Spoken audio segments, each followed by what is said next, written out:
I saw the drama yesterday and it really got me thinking about a lot of things. It was like watching a car crash in slow motion. It was awkward, it was uncomfortable, and yet you just can't look away. And you're also having a great time. So let's talk about it.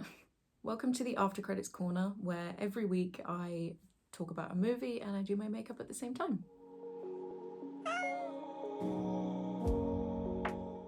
The drama follows Emma, played by Zendaya, and Charlie, played by Robert Pattinson. They're a happily engaged couple during the week leading up to their wedding. One night, they're having dinner with friends. They're sampling the menu for their wedding, for the big day, when their friend Rachel prompts her husband Mike to tell the dog story. Of course, everybody wants to know what the dog story is, and this is when Rachel says that before her and Mike got married, they told each other the worst thing that they'd ever done.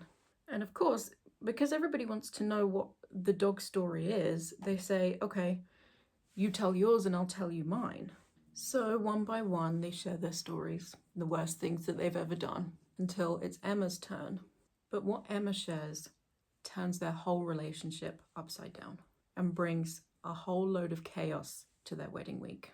This review does contain spoilers. I really recommend that you go into this film knowing as little as possible. So if you haven't seen the movie yet, please go and watch it first before you see this review. You can always come back later. I went into this film with kind of not much knowledge, but kind of more knowledge than I wanted to have. I had seen the leaks on TMZ, and I had seen the trailer, which obviously in the trailer you see that everybody's going around and they're saying their worst thing that they've ever done, and you know, we kind of see the reaction to everyone's, but we don't know what anyone's is. I had unfortunately seen on Twitter the TMZ leak, which was a real shame because I think I really would have liked to experience this without knowing what Emma's was going to be. But there we are. These things happen, I guess. I think Zendaya and Robert Pattinson have a real chemistry together. I've really loved this press thing that they've been doing where they haven't been leaning into this like cheating scandal. Do they have real life chemistry? You know, you can tell that they get on really well. And you should hope that they would, because they're in like another 2 movies together this year, I think. But obviously they're both, you know, happily married, and you know, they have partners, and they both respect their partners enough to not be doing this whole thing that everyone's been doing recently, which it's just such a breath of fresh air, I think, which is so annoying. It's so annoying that this isn't like a normal thing. Like, we can't just be co-workers. Do you know what I mean? I think in the way that they kind of speak, in the way that they present themselves and they act, they have this kind of dry, sarcastic sense of humor, which obviously really fits with this movie as well. So I just think that they work really well together. I also think that Robert Pattinson is very good at playing the awkward guy. I think he just has that quality about him, I guess. So when we see them at the beginning, when we see their kind of meet cute, and you know, Charlie's pretending to know, he's pretending to have read the book that Emma is reading. It's very endearing, it's very sweet to watch. And this is also where we find out that Emma is deaf in her right ear, of course, because she's wearing the headphones on this ear and she doesn't hear anything. I just think that's a really kind of funny, sweet moment as well. And when she finally does notice him and realize that he's talking to her, she says to him, "Would you like to start over?" Which is something that we see her do a couple of times throughout the movie as well. So the movie is set primarily just in that week leading up to the wedding. And I know that I've seen some people online saying they felt like it didn't really have much of a plot, and because it was just set in that week, but that's kind of the point. We're literally just kind of seeing like this specific window of time in their lives. I don't think it's necessary to go any further than that. So of course, because it's just set in that week and we need a lot more background information, so there's a lot of flashbacks, there's a lot of kind of jumping between different days and different times, different years. We go from Emma being a teenager, and it is kind of a bit all over the place, but I really didn't mind that. I think it kept it interesting, and I didn't find it too difficult to follow either.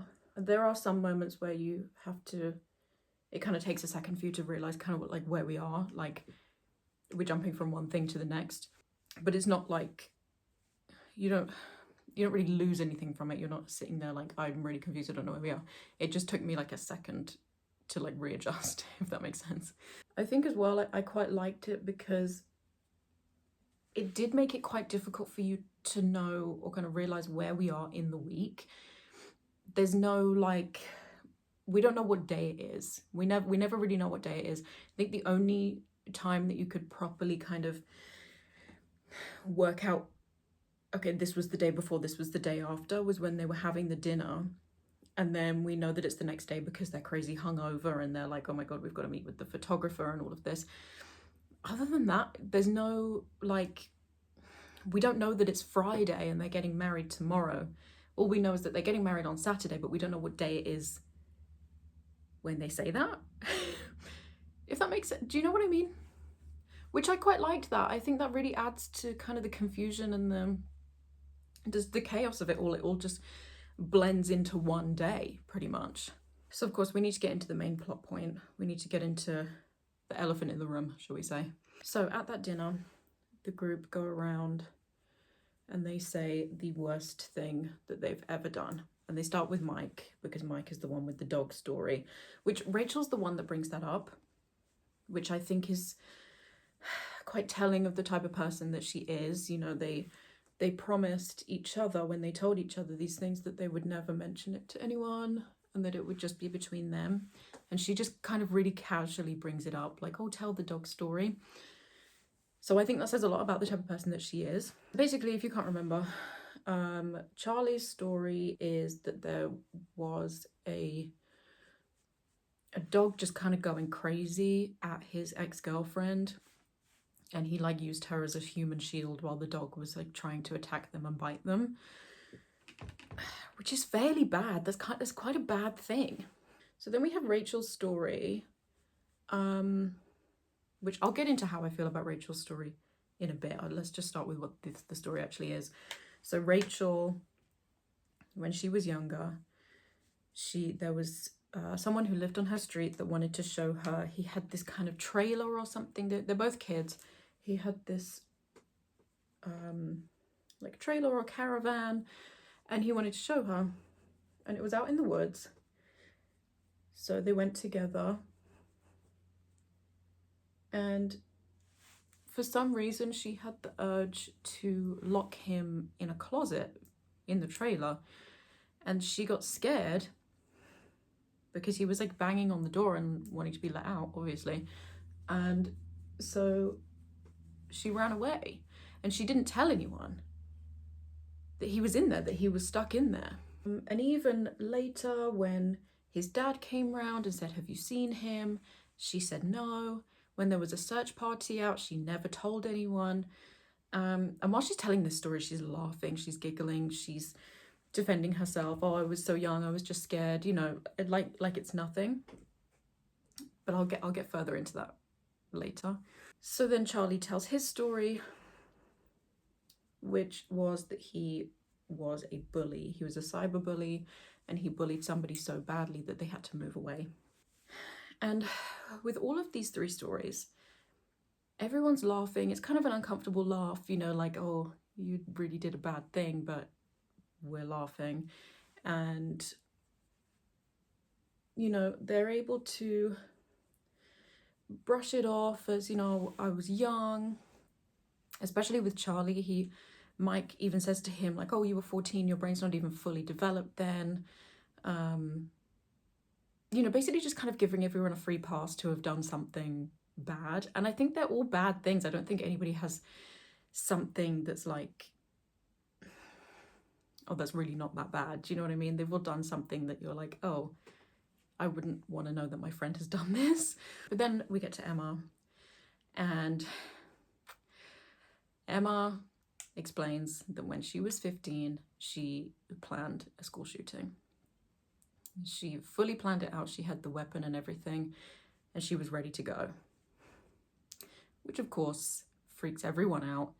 And everything just erupts into chaos. But what I found interesting was that Emma was only 1 year older than Charlie was when he was cyberbullying someone. She doesn't get any of that free pass. This is something completely different, which of course, you know, these are two entirely different things. But I just think it's really interesting how quickly everyone could just kind of pounce on Emma, specifically Rachel as well, because at the dinner, when Rachel's talking about what she did, and Emma is asking her, like, you know, but what would you have done if they didn't find him? You know, really, so this kid could have died. She didn't give any indication on where he was or where he could be or anything like that. And, you know, Rachel's kind of passing it off, oh yeah, but he didn't, so it's fine. Whereas we have Emma, who also almost killed someone, but it's something entirely different. And I suppose it is because hers was intentional, whereas Rachel's, you could argue, was not intentional. I just thought that that was quite interesting. You know, while I was watching, I was thinking to myself, why on earth would Emma have even admitted that to begin with? Like, surely she could have just made something up or just like gone for like the second worst thing that she's ever done. But I also can understand why she would maybe think that that was a safe space to talk about that, because first of all, they're all drinking, okay? Drinking makes a difference, I think, to your thought processes and things. And, you know, everyone's admitting to these kind of terrible things. Every bad thing that each friend had done could have resulted in somebody dying. You know, Mike's girlfriend could have been mauled by this dog. You know, she really could have been killed by this dog. The child that Rachel left in the caravan absolutely could have died in there. The kid that Charlie was cyberbullying definitely could have hurt themselves. So I think it's so interesting. Everybody had to pile on Emma because hers was considered the absolute worst. But I can really see why she would think that, like, this is a safe space to say something like that. I think that there is a bit of confusion from her as well with everyone's reactions. You know, she's been sitting and listening to these people saying these stories, and in that moment she's thinking, well, mine's kind of just as bad as these people, you know. And she's kind of confused, and she's like, yeah, but I didn't do it, so that makes it fine. So really what I'm trying to get at is, I think that this movie really highlights the need that we have as people to judge each other and you know, to find someone that we deem kind of worse than ourselves, that kind of moral superiority, and also the fact that we kind of project ourselves onto other people. You know, we see with Rachel's reaction, you know, what she did was something truly terrible and absolutely could have resulted in somebody's death. But she's got such a moral superiority over Emma, you know, and she drags this out for the whole movie. I say drags this out as if I think I too would have difficulty being friends with someone who I feel like I need to say this.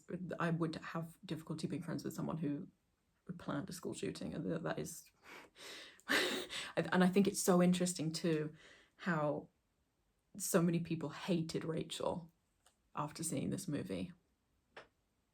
I just think that's really interesting how much people liked Emma, but Rachel really has this superiority, you know, and we even see it when she feels the need to ask her cousin, who was a victim of a shooting, if it's okay to go to the wedding. But I would really love to know what the cousin said, because Rachel does end up going to the wedding. So obviously the cousin was either like, yeah, it's fine, or she said, no, don't go. And then she just went against that anyway. either way would have been a really interesting thing to see, because if she'd have said, if her cousin had said no and she'd have gone anyway, then that 100% would have been because she wanted to see how it was all going to play out, and she just wanted to be there, and she maybe probably had FOMO from not going, and probably she had these dreams of, you know, kind of saying something in front of everyone. But we also see this kind of projection later on with Emma as well, when she is firing the DJ. So earlier in the movie, Emma and Charlie see their DJ smoking heroin on a street corner, and they're talking about this at the dinner before everybody knows what they know now. And Emma's defending the DJ, you know, she's saying, oh, well, you know, I guess everyone does drugs, and, you know, everyone's like, well, not heroin, Emma, you know, but she's defending her, and she's saying, oh, it's fine. But when we get to the day before, and the DJ's setting up, by the way, the DJ at this moment, she seems completely sober, she's not causing any issues. But Emma really feels the need to go over there and have this kind of moral superiority over the DJ. She's in all this shit because everybody's annoyed at her, and everybody's found out this horrible thing about her. She really feels the need, she needs to gain that control back and be able to judge somebody else for something. We see a really big difference between Emma and Rachel, and that is that Emma definitely feels remorse for what she did, and she doesn't really make loads of excuses. She doesn't really get defensive. She's just very honest about it. You know, she says, I was very depressed and I was kind of pulled into this pipeline. Whereas Rachel is still laughing about it. She's joking. She's saying, oh, it's fine, nothing happened. She doesn't really know exactly what happened to this person afterwards, and she doesn't really care to know either. Whereas we see with Emma in a flashback, she sees in real time the consequences of what she was planning to do, and she does a full 180, and she joins her school's anti-gun violence group. I thought the interactions between her and her classmates were very interesting. You know, we see that she's kind of getting picked on, but she did seem to have some friends. You know, when they found out that there was another shooting close by, she's got people that are talking to her about it.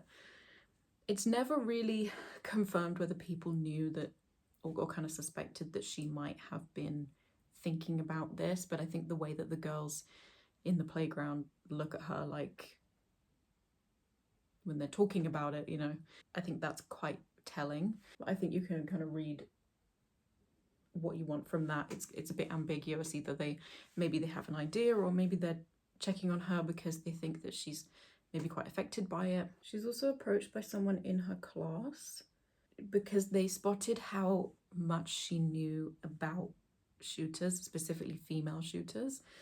And he says to her, you know, oh, if you ever want to do something together, just let me know. Which of course immediately you think, oh my god, she's being recruited by this guy. They're gonna try and plan to do something together. But actually it was this anti-gun violence club that they had. She also throws away her dad's gun, which is the gun that she was going to use, and she deletes everything, all of the evidence that she ever was thinking about doing this. So it is kind of alluded to that perhaps she never really actually wanted to do this. She was just really kind of sucked in by it, and she was very depressed, and she thought that, you know, she wanted to belong somewhere. She wanted to be known. She wanted to do something really terrible to be known.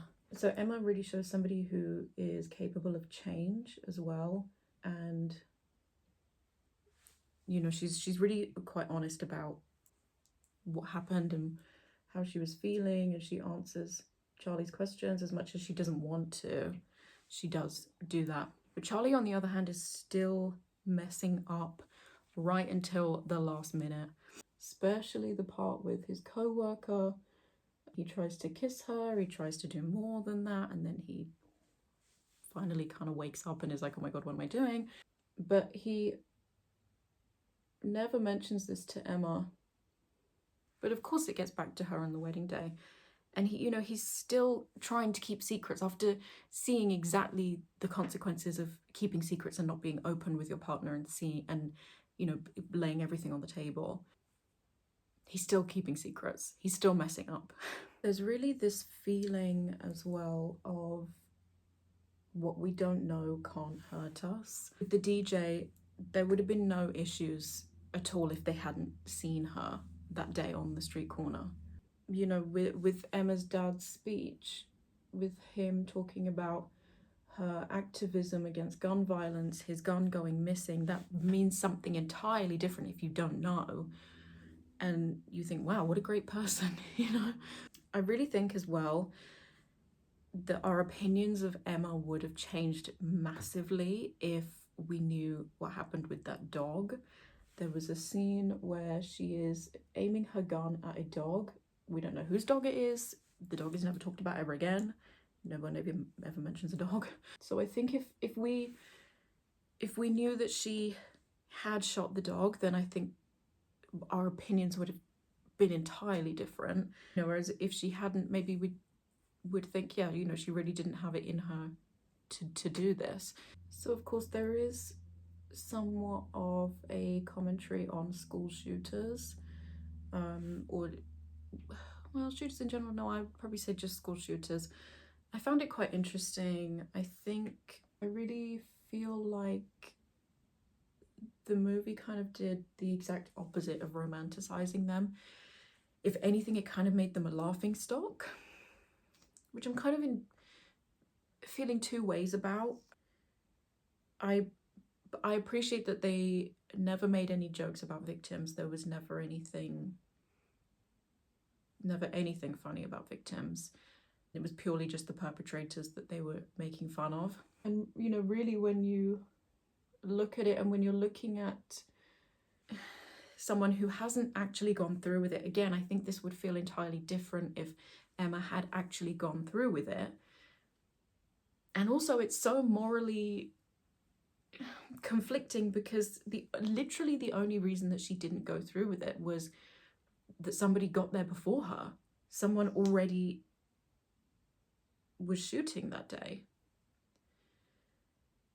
Again, if we'd have known about the dog, what happened with the dog, then that would have changed a lot of opinions. But I think, again, that's so interesting because she never mentions that to Charlie. So I guess she isn't being totally honest. She is still hiding things about this, and she's kind of making it sound as soft as possible. I know that British audiences react to certain things very differently to American audiences. We definitely do have that kind of darker sense of humor. And of course, because this is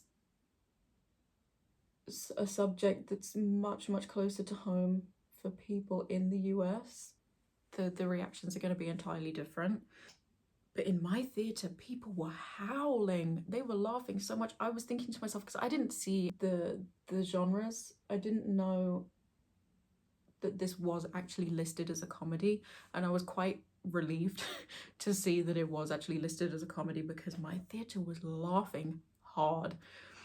And I was just thinking, oh my god, this is just so telling of English audiences, I think.